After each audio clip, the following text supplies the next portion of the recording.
하나님 말씀은 사무엘하 3장 1절입니다. 사무엘하 3장 1절.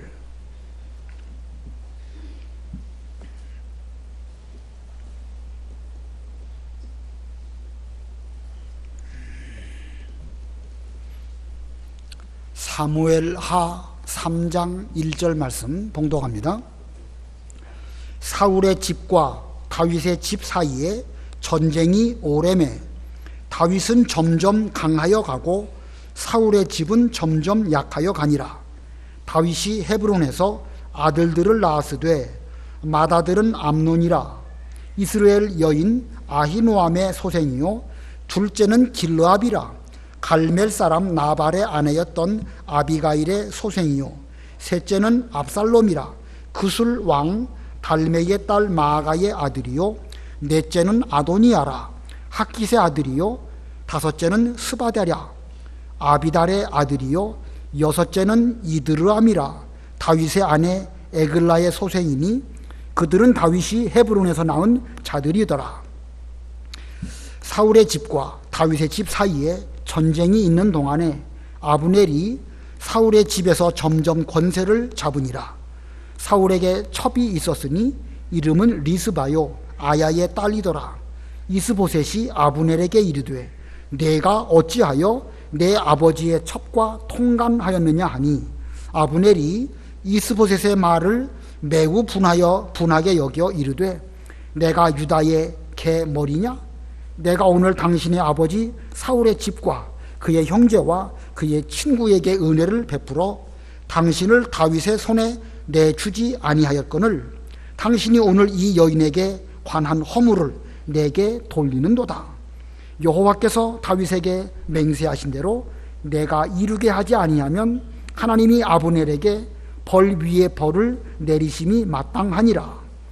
그 맹세는 곧 이 나라를 사울의 집에서 다윗에게 옮겨서 그의 왕위를 단에서 부엘세바까지 이스라엘과 유다에 세우리라 하신 것이니라 하매 이스보셋이 아브넬을 두려워하여 감히 한마디도 대답하지 못하니라. 거기까지 봉독합니다. 여기 1절에 보면 사울의 집과 다윗의 집 사이에 전쟁이 오래매, 6절에도 사울의 집과 다윗의 집 사이에 전쟁이 있는 동안 이렇게 말씀하고 있습니다. 오늘 말씀의 제목은 다윗의 집과 사울의 집입니다.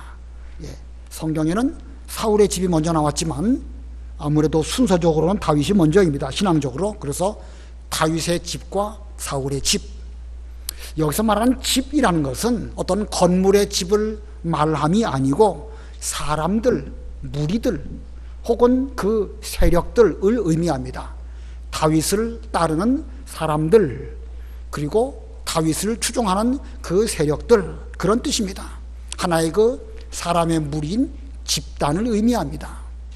오늘날로 말한다고 하면 어느 교회에 속한 신앙의 무리들을 두고 말할 수도 있습니다.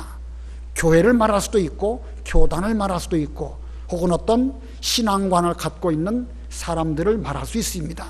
오늘날 우리가 다윗의 집에 속한 그런 믿음의 길을 걸어가고 있는가?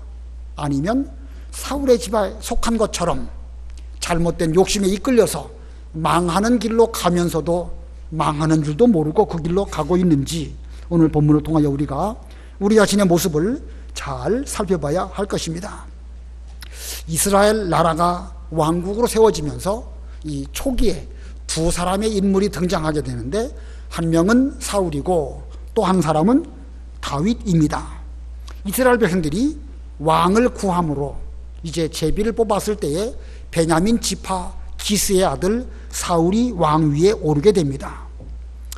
사울이 왕위에 있을 때에 다윗이라고 하는 인물이 등장해서 골리앗을 무찌르고 그리고 사울 왕의 사위가 되지만 그 이후에 사울은 자기 왕위를 욕심을 내서 지키려고 하는 가운데에서 다윗을 죽이려고 합니다.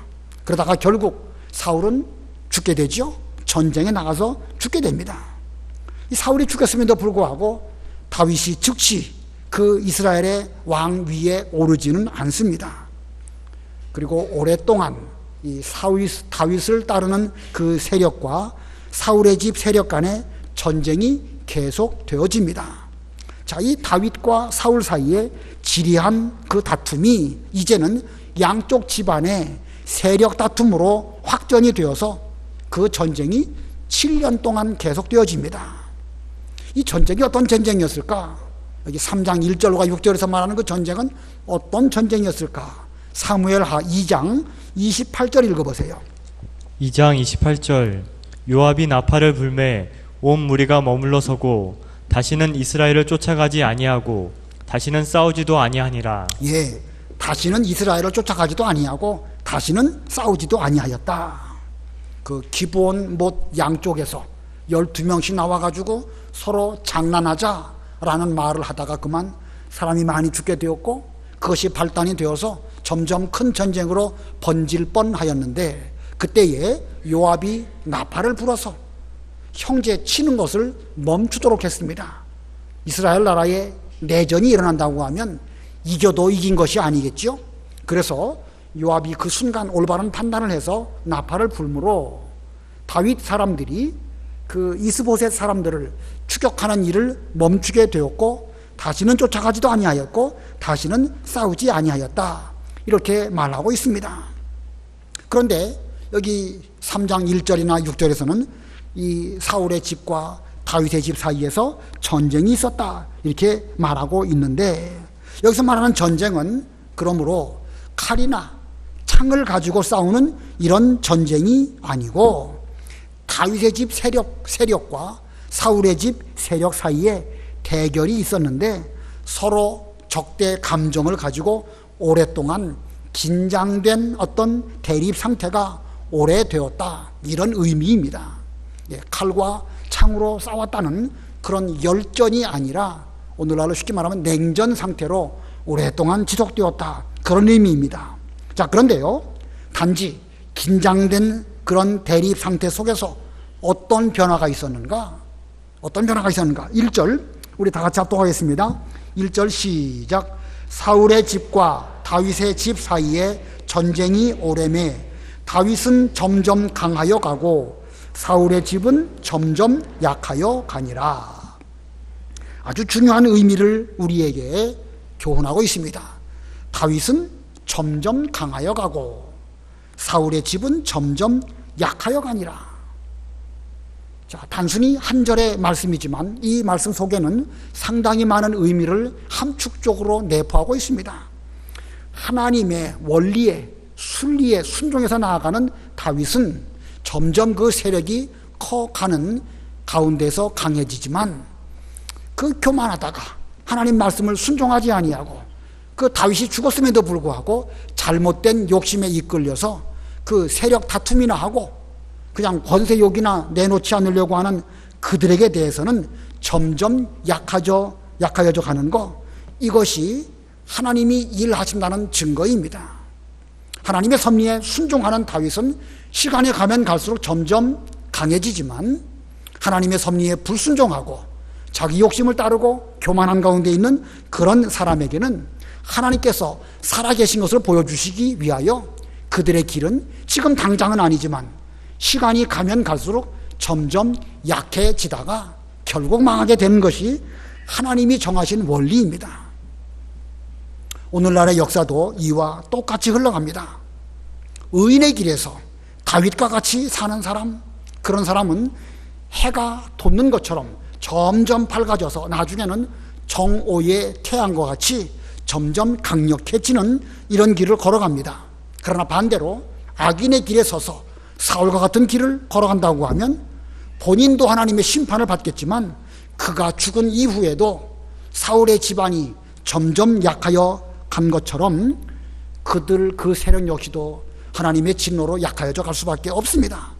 그들의 길은 어두움과 같아가지고 지금 어디에서 어떻게 헤매고 있는지, 내 앞길에 무엇이 있는지, 장애물이 뭔지 그게 보이지도 않는 가운데에서 캄캄한 가운데 더듬거리며 살아가는 모습과 같습니다.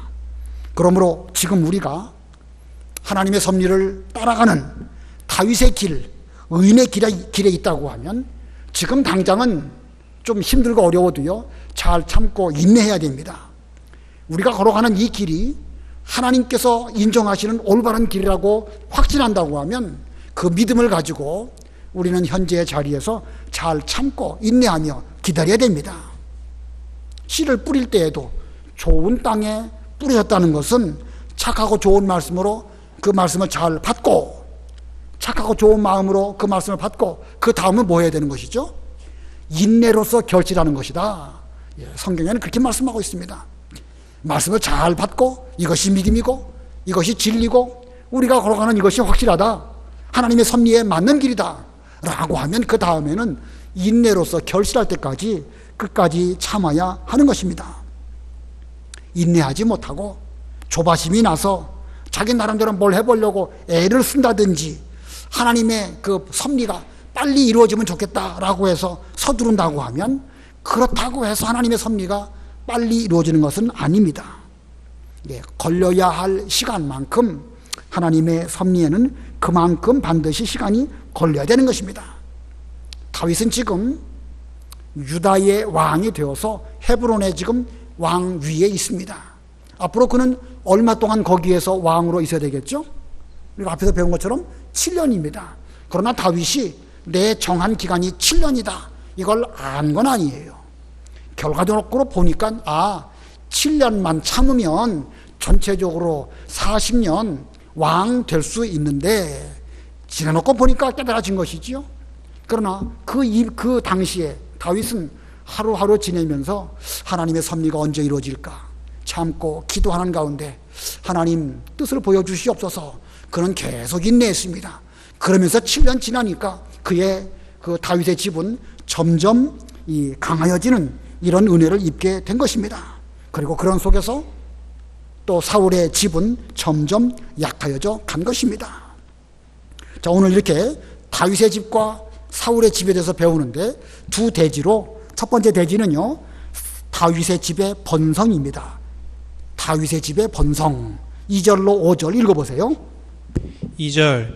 다윗이 헤브론에서 아들들을 낳았으되 맏아들은 암논이라 이스라엘 여인 아히노암의 소생이요, 둘째는 길르압이라 갈멜 사람 나발의 아내였던 아비가일의 소생이요, 셋째는 압살롬이라 구술 왕 달메의 딸 마아가의 아들이요, 넷째는 아도니아라 학깃의 아들이요, 다섯째는 스바데라 아비달의 아들이요, 여섯째는 이드르암이라 다윗의 아내 에글라의 소생이니 이들은 다윗이 헤브론에서 낳은 자들이더라. 다윗이 헤브론에 7년간 머무는 동안 그 가정이 점점 번성해서 많은 아들들을 두었습니다. 물론 단순히 아들만 그 번성해서 강해진 건 아니에요. 모든 면에서 하나님께서 인내하며 기다렸던 다윗에게 여러 가지로 복을 주셔서 강하게 하셨지만, 대표적으로 그 집안에 많은 아들들을 두셨음을 성경은 이렇게 기록하고 있습니다. 자녀의 번성, 곧 다윗 집안의 번성이지요. 자, 여기 기록된 인물들, 어떤 인물들인가 간단하게 좀 살펴보고 넘어가겠습니다. 그 맏아들 암논, 이스라엘 여인 아히노암의 소생으로, 그는 나중에 그 이복 동생인 그 다말을 욕보이다가 죄를 짓고, 그래가지고 이복 동생인 암논에 의해서 암논이 아니라 압살롬에 의해 가지고 살해됩니다. 비극이죠. 그리고 둘째, 여기 길르압, 둘째는 길르압인데 그 우리 앞에서 배운 그 아비가일의 소생입니다. 그러나 성경에는 이 길르압에 대해서는 더 이상의 어떤 기록이 없습니다. 그가 혹시 병약해서 일찍 죽은 것은 아닐까 이렇게 생각이 드는데, 다윗 집안에 여러 어려움이 있었을 때에 그런 일 겪지 않고 그냥 곧 천당으로 갔다고 하면 오히려 그것이 더 그에게 복일 수도 있습니다. 아무쪼록 우리는 일찍 떠났는지 아닌지 그건 모르지만 길르압이라는 인물이 더 이상 성경에 나오지는 않는데, 그게 오히려 그에게는 복일지 아닐지 우리는 함부로 논할 수 없습니다. 그리고 셋째는 압살롬입니다. 그술 왕 달메의 딸 마아가의 아들입니다. 아까 설명드린 것처럼 암논을 죽이고 나중에는 반역 구테타를 해서 다윗에게 대하여 반기를 든 그런 사람입니다. 제법 괜찮고 인물도 잘생기고 백성들에게로부터 그 호기심을 받은 이런 사람이지만 그것만 믿고 교만하다가 결국은 망하는 길로 걸어간 사람이 바로 이 셋째 아들인 압살롬입니다. 넷째 아들 아도니야, 이제 열왕기상에 가면 다윗이 병들고 노인이 되어서 병들고 솔로몬이 왕 위에 오르기 전 교만해서 스스로 왕 되려고 했던 그 아들이 넷째 아들인 아도니야입니다. 그 다음에 다섯째는 스바디안데 아비아달의 아들이고, 여섯째는 이드르암인데 에글라의 소생이다. 자, 이 본문에는 아마도 다윗이 헤브론에서 낳은 자녀들 중에서 아마 아들들만 기록을 하였을 것이고, 그 외에도 딸들도 있었을 것이고, 또는 그 둘째 아들이나 다른 아들들도 있었겠지요. 자, 그런데 여기 보면 다윗에게 있어서 아들도 아들이지만 도대체 부인이 지금 몇 명이나 됩니까? 6이지요. 본문에 기록된 그 부인만 6입니다. 이제 사무엘상 3장 뒷부분 가다 보면 사울의 딸 미갈도 나옵니다. 미갈까지 포함하면 몇 명이죠? 7명. 7명으로 끝입니까? 나중에 보면 우리아의 아내 바세바를 또 취하게 되죠. 합 8명이 됩니다. 아무튼 이렇게 다윗은 여러 아내를 두고 많은 아들, 딸들을 낳았습니다. 자, 이 본문에 이와 같은 다윗의 지금 본문의 내용은요, 다윗의 집안의 아들들이 나중에 나쁜 짓 하고 망하는 길로 걸어갔다, 이 면을 말하고자 함이 아닙니다. 하나님께서 다윗이 헤브론에서 잘 참았을 때에 그를 통하여 이렇게 번성하게 하시는 복을 주셨다, 이렇게 말씀하고 있는데, 그러나 우리는 이 본문 전체를 놓고 볼 때에 하나님께서 우리에게 복 주셨을 때에 계속해서 조심하지 않으면 오히려 복이 화가 될 수 있다는 사실도 전체적으로 생각을 해야 됩니다. 분명 하나님은 우리에게 복으로 많은 아들들 혹은 그 외에 많은 것들을 주십니다. 근데 받은 만 그것을 잘 간직하고 삼가 조심하고 그리고 내내 의의 길을 잘 걸어가지 않으면 오히려 복이 화가 될 수도 있다는 사실입니다. 다윗이 지금 헤브론에서 7년 동안 이렇게 잘 인내하는 가운데 많은 아들을 두었는데, 그 이후에 그가 계속해서 조심했을까 안 했을까? 그 이후에도 왕 위에 있으면서 계속해서 조심했을까 안 했을까? 성경은요, 삼가 조심할 것을 신명기에서 미리미리 말씀하셨습니다. 신명기 17장 14절로 17절 읽어보세요. 신명기 17장 14절. 내가 내 하나님 여호와께서 내게 주시는 땅에 이르러 그 땅을 차지하고 거주할 때에 만일 우리도 우리 주위의 모든 민족들 같이 우리 위에 왕을 세워야 하겠다는 생각이 나거든 반드시 내 하나님 여호와께서 택하신 자를 내 위에 왕으로 세울 것이며, 내 위에 왕을 세우려면 내 형제 중에서 한 사람을 할 것이요 내 형제 아닌 타국인을 내 위에 세우지 말 것이며, 그는 병마를 많이 두지 말 것이며 병마를 많이 얻으려고 그 백성을 애굽으로 돌아가게 하지 말 것이니, 이는 여호와께서 너희에게 이르시기를 너희가 이후에는 그 길로 다시 돌아가지 말 것이라 하셨음이며, 그에게 아내를 많이 두어 그의 마음이 미혹되게 하지 말 것이며 자기를 위하여 은금을 많이 쌓지 말 것이니라. 예, 모세 때에 이제 가나안 땅 들어가기 직전에 너희들이 앞으로 왕 세울 만한 일이 생기게 될 텐데, 그때에 반드시 왕을 세우려고 한다고 하면 내 형제 중에서 한 사람을 왕으로 세울 것이고, 그리고 15절 하반절에는 내 형제 아닌 타국인을 내 위에 세우지 말 것이며, 반드시 이스라엘 백성 가운데에서 왕 세우라는 것입니다. 오늘날 이 말씀은 어떤 의미가 있을까? 뭐 여러 가지 영적인 의미가 있겠죠. 그 교회에 어떤 그 장로나 혹은 목사를 세우려고 하면 그 교회에서 신앙생활을 검증한 사람 세울 것이지, 뭐 조금 아무나 세우면 안 된다, 이런 뜻도 있고요. 이 말씀에 근거해서 오늘날 교회마다 교회의 단임 목사를 세우려고 하면 반드시 그 나라에, 우리나라에 그 어떤 시민권을 갖고 있는 사람, 그런 사람 세우게 돼 있죠. 만약에 그 시민권 아닌 사람, 미국 사람이나 다른 나라 사람 세우면 어떤 일이 생길까요? 다른 우리 교회는 정관에 그게 안 들어가 있는데 다른 교회 같은 경우는요. 그 교회에 담임이 되려고 하면 반드시 대한민국 시민이어야 된다. 이런 조건도 있어요. 어느 면에서 보면 이 본문의 말씀이 적용된다고 할 수도 있습니다. 자, 그 다음에 여기 17절에서는 그 왕을 세우면 그 왕은 아내를 많이 두어가지고 그 왕의 마음이 미혹되게 하지 말고 자기를 위하여 은금을 많이 쌓지 말라. 이렇게 말하고 있습니다. 자, 이거 보면은요. 하나님께서 그 왕을 세워서 그 왕으로 점점 번성하게 할 때에 아내에게 마음 빼앗기지 말고 은과 금에게 마음 빼앗겨서 그 하나님의 일을 소홀하게 하는 이런 일이 없도록 조심해라. 만일 그렇게 하지 아니하면 오히려 받은 복이 화가 될 수도 있기 때문에 이 모세 때에 미리 이렇게 말하였던 것입니다. 지금 오늘 본문 여기 사무엘하 3장에서 다윗의 집안이 점점 번성하고 강하게 되는 이런 복을 받았는데 다윗 집안이 그 뒤로 계속해서 복 받는 길로 걸어갔을까요? 망하는 길로 걸어갔을까요? 아까 그 집안 식구들 쭉 얘기했지만 복잡한 일이 많이 있었죠.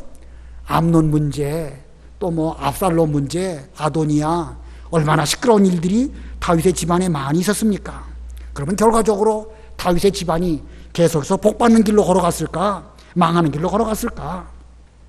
사무엘하 23장 3절로 5절 읽어보세요.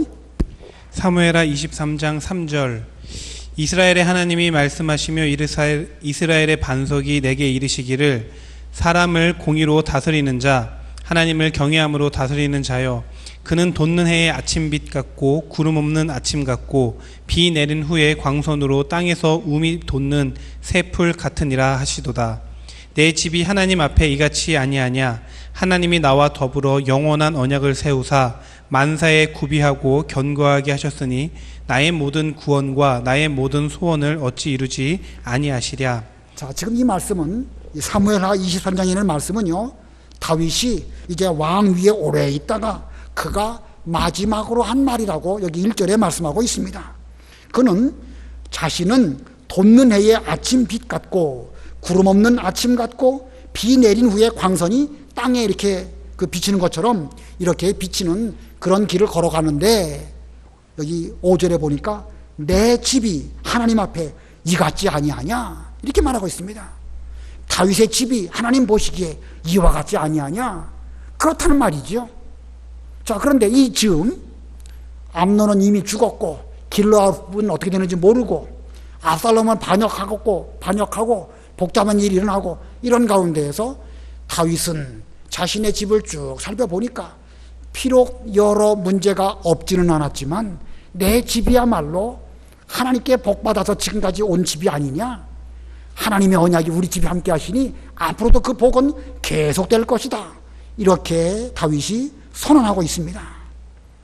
자, 이걸 보면 다윗은 일생 자기 집 그 다스림 면에 있어서 물론 복잡한 일들이 많이 있었지만 삼가하고 조심하고 또 조심하고 그래가지고 마침내 그의 집은 점점 강하게 되고 마침내 복을 받는 그런 길을 걸어갔습니다. 그리고 그는 장차 예수님이 오셔가지고 자기 집 안에서 그리스도가 오실 것을 믿고 바라보았습니다.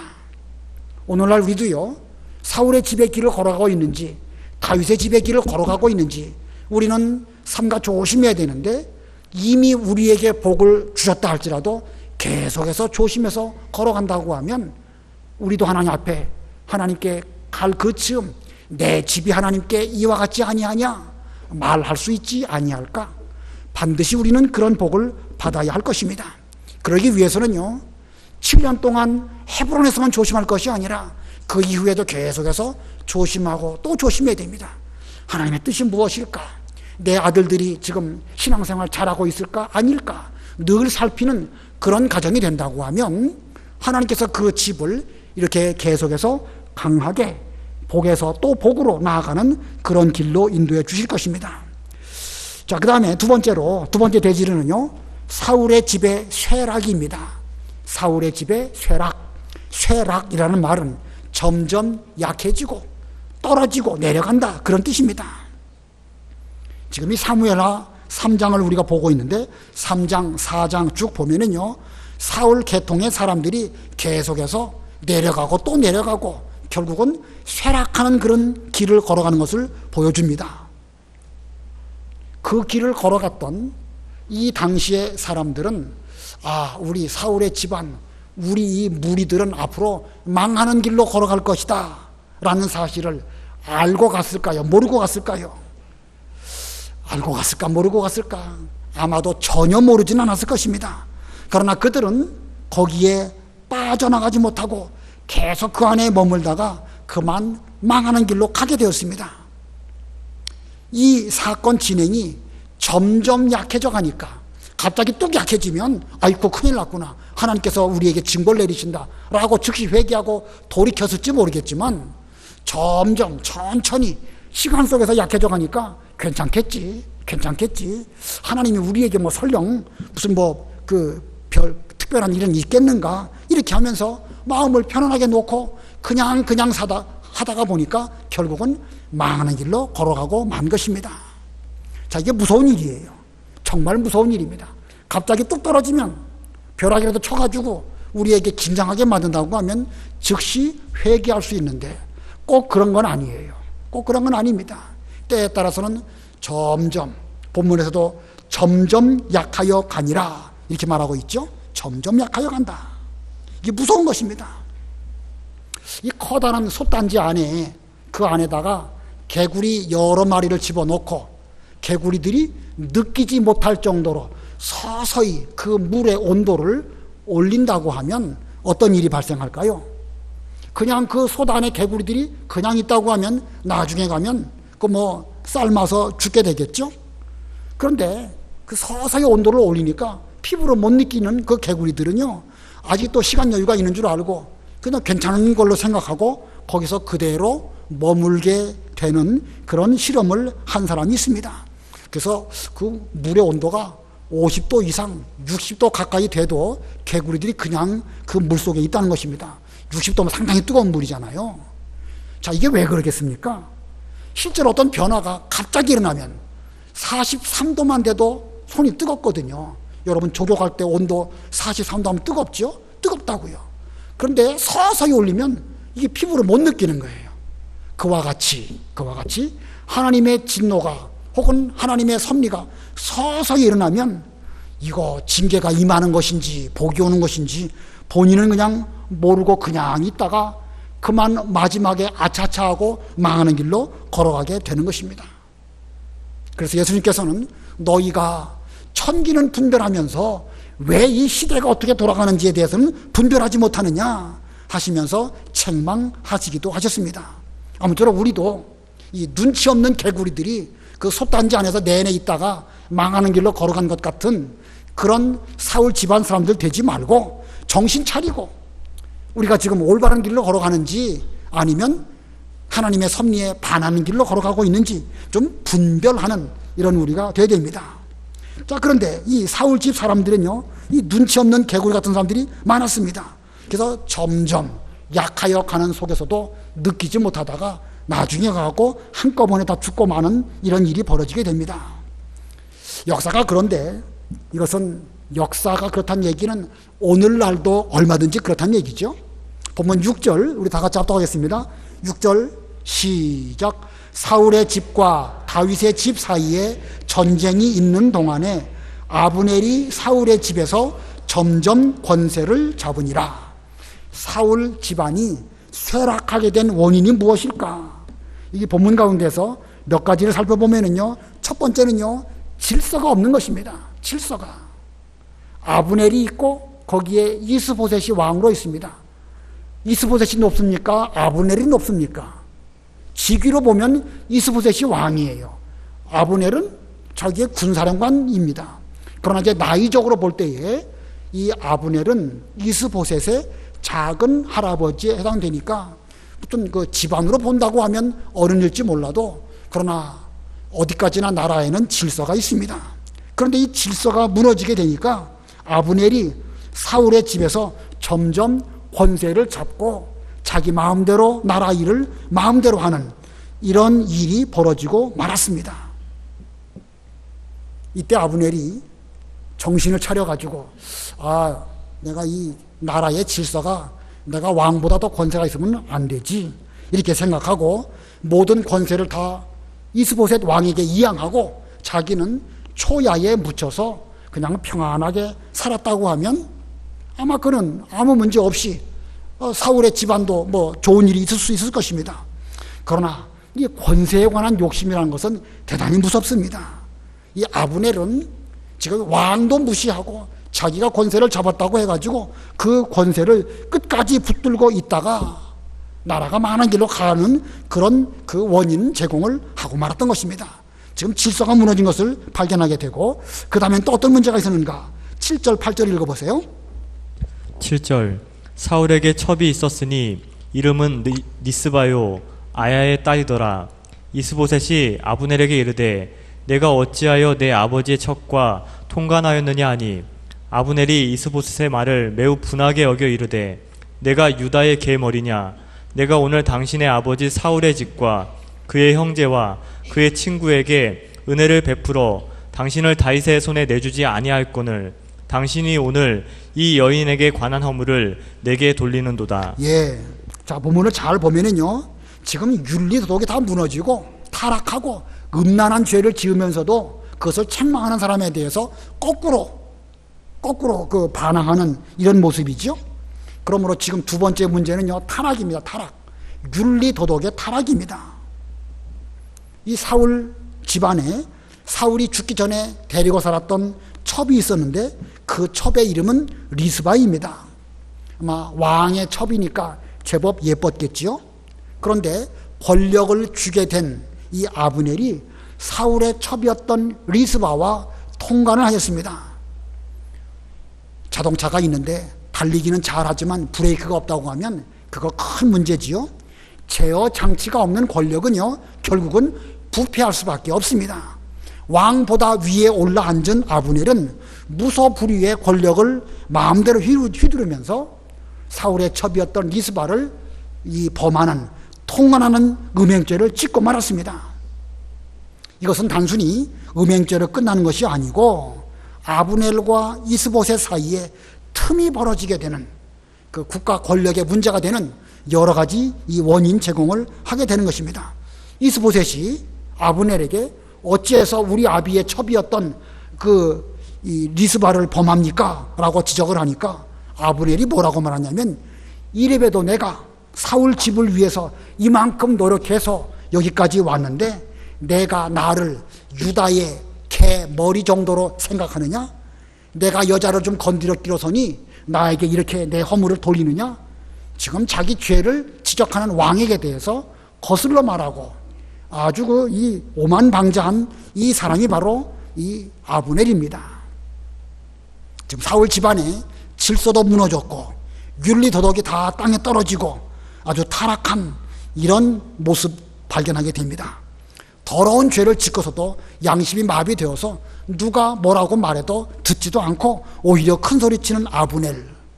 이것이 바로 망하는 길로 걸어가는 사울 집안의 모습입니다. 나라 꼴이 이쯤 되면은요, 그 신하 가운데서 누가 좀 한 번쯤 큰 소리를 쳐서 이거 말이 안 됩니다라고 말을 한다든지 좀 그래야 되는데 아무도 그런 말을 하는 사람이 없는 거예요. 아까 뜨거운 물에 갇혀있는 그 개구리처럼 눈치 없는 개구리들만 있다 보니까 그냥 권력에 빌붙어가지고 그저 먹고 사는 일에만 급급해가지고 나라를 똑바로 세우려고 하지 못하다 보니까 결국은 이런 길로 가게 되는 것입니다. 그 다음에 세 번째 이유는요, 사울의 집안이 타락하게 된 세 번째 이유는요, 하나님의 섭리를 악용한 것입니다. 하나님의 섭리를 알면서도 자기 유익을 위해서 악용했습니다. 본문 9절 10절 우리 다 같이 합독하겠습니다. 9절 10절 시작. 여호와께서 다윗에게 맹세하신 대로 내가 이루게 하지 아니하면 하나님이 아브넬에게 벌 위에 벌을 내리심이 마땅하니라. 그 맹세는 곧 이 나라를 사울의 집에서 다윗에게 옮겨서 그의 왕위를 단에서 부엘세바까지 이스라엘과 유다에 세우리라 하신 것이니라 하매. 지금 이 9절 10절은 누가 한 말이죠? 9절 10절 누가 한 말입니까? 아브넬이 한 말이에요. 아브넬이 뭐라고 말했냐면 하나님께서 다윗에게 맹세하시기를 이 사울 이후에 하나님이 다윗을 왕으로 세우셔서 저 북쪽 단에서부터 저 남쪽 부엘세바까지 다윗에게 주겠다라고 하나님이 맹세하여 언약하셨는데 그 언약을 내가 반드시 이루어드리겠다. 만일 아브넬 내가 그 언약을 이루어드리지 않는다고 하면 하나님이 내 위에 벌을 내리시고 또 내리시기를 원한다. 지금 아브넬이 입 바른 말은 하긴 했죠. 예, 올바른 말은 하긴 했습니다. 그러나 지금 옛날부터 이 사실을 알고 있었습니까? 몰랐습니까? 알고 있었어요. 전에부터 하나님의 그 뜻은 다윗이 이스라엘의 왕이 될 것이라는 사실을 알고 있었습니다. 그러면 알고 있었다고 하면 자기가 하나님의 뜻을 이루어드리기 위해서 하나님 백성으로서 노력해야 되는데 지금까지 하나 노력도 안 했습니다. 자기 권력 욕심이나 채우려고 그러면서 아까 말한 그 여인과 통관이나 하고 이러다가 이제 이스보셋하고 좀 문제가 생기니까 내가 하나님의 뜻을 이루어드려야 되겠다. 만일 내가 이 뜻을 이루어드리지 않는다고 하면 하나님이 내게 벌 위에 벌을 내리시기를 바란다. 이렇게 말하고 있습니다. 지금 이 아브넬이 심지어 하나님 앞에서도 얼마나 간교하고 얼마나 간사하고 하나님의 섭리를 자기 마음대로 자기 뜻에 그냥 갖다 붙이기도 하고 내키지 않으면 내버리기도 하고 이거 보면 하나님의 섭리를 악용하는 것입니다. 대단히 못된 사람이지요. 하나님의 섭리보다도 자기 목적을 위해서는 이렇게 저렇게 하다가 이제 이스보셋하고 그 사이가 틀어지게 되니까 하나님의 섭리를 쓱 끌어들이면서 내가 그 뜻을 이루어드려서 이 나라를 다윗에게 갖다 바쳐버리겠다 이렇게 말한 것입니다. 자, 이 아브넬이 이제 와가지고 하나님의 뜻을 찾아가지고 그 뜻을 이루어드리겠다 이런 게 아닙니다. 이것은 자신의 정치적 야욕을 이루려고 하다가 그게 뜻대로 안 되니까 하나님의 섭리를 자기 마음대로 이렇게 끌어다가 이용하기도 하고 악용하기도 하는 것입니다. 자, 이렇게 이것이 사울 집안의 모습입니다. 질서가 없어지고 타락하고 그리고 하나님의 섭리를 마음대로 악용하는 이런 일들이 사울 집안에서 있었습니다. 이런 이 사울 집안이 잘 될 리가 있습니까? 마지막 11절 읽어보세요. 11절 이스보셋이 아브넬을 두려워하여 감히 한마디도 대답하지 못하니라. 예, 아브넬이 이렇게 권세를 가지고 군대를 장악한 가운데에서 왕 앞에서도 이렇게 말을 할 때에 이스보셋은 그 아브넬에게 대해서 두려운 마음 때문에 한마디도 대답하지 못했다. 한 나라의 왕으로서 나서야 할 일이 있으면 나서야 마땅합니다. 그러나 두려워서 아무것도 못했다. 이거 무능한 왕입니다. 바로 하고자 하는 의지도 없고 무능하니까 결국은 나는 어떻게 되든지 그냥 좋게 넘어가자. 지금 상태가 이렇게 된 것입니다. 이런 모습을 보면서 우리는 다윗의 집과 사울의 집의 차이가 무엇인가를 우리는 눈여겨보고 우리도 삼가 조심해서 분별해야 됩니다. 다윗은 7년 동안 잘 참으면서 많은 자녀를 낳게 되었고 그 이후에도 물론 다윗의 집안에도요 여러 우여곡절이 많이 있습니다. 다윗도 비틀비틀하면서 넘어질 뻔한 그런 일이 있었습니다. 그러나 그런 가운데서 그는 회개했고 선자의 책망을 잘 들었고 하나님 아버지 앞에서 올바른 길로 걸어가려고 노력했기 때문에 하나님께서 회초리를 들고 다윗을 치시기도 하시다가 또 하나님의 은혜를 입어가지고 다윗은 쭉 잘 되는 길로 걸어가다가 내 집이 하나님 앞에 이와 같지 아니하냐 이렇게 하면서 성경은 다윗의 삶을 마무리하고 있습니다. 그러나 그와 반대로 사울의 집은 이렇게 질서도 없고 타락하고 하나님의 그 귀한 섭리를 자기 권력에 갖다가 붙이기도 하고 띄기도 하고 이렇게 악용하는 이런 일들이 있는 가운데서도 왕 이스보셋은 한마디도 하지 못하는 바보 같은 왕이 되고 말았습니다. 이 다윗의 집과 사울의 집, 이것은요 어떤 집안 문제이기도 하고 나라의 문제이기도 하지만 오늘날 우리 이 단체 하나의 하나님의 교회 문제이기도 합니다. 우리가 지금 다윗의 집에 속한 이런 명륜교회인지 아니면 사울의 길을 걸어가고 있는 사울의 집의 교회인지, 물론 요즘에는요 이 속에 분명 다윗의 집안의 요소도 있고 사울의 집안에게서도 함께 내포하고 있습니다. 우리는 결코 사울의 집안의 교소들이 우리 가운데 들어오지 않도록 조심하는 가운데 다윗처럼 참고 인내해야 됩니다. 그리고 계속해서 7년 동안도 조심해야 되지만 일생 조심하다가 하나님께서 우리에게 이와 같은 복을 주셨다. 우리의 집이 곧 이와 같지 아니하냐 이렇게 말할 수 있는 그런 우리가 될지언정 질서도 없고 타락하고 하나님의 섭리를 자기 유익을 위해서 갖다 붙이기도 하고 떼기도 하는 이런 악한 것들이 우리 교회와 우리의 가정들에게 들어오지 않기를 깨어있는 우리가 다 되시기를 바랍니다. 기도하시겠습니다. 살아계신 하나님 아버지, 우리의 심령이 깨어있는 것이 얼마나 중요한지를 일깨워 주신 것 감사합니다.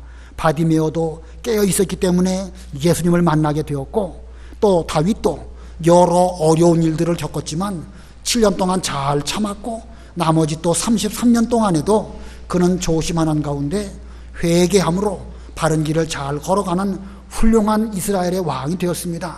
하나님, 우리 명륜교회와 오늘 이 자리에 참석하신 모든 성도들의 가정마다 다윗의 집과 같은 길을 걸어가기를 원합니다.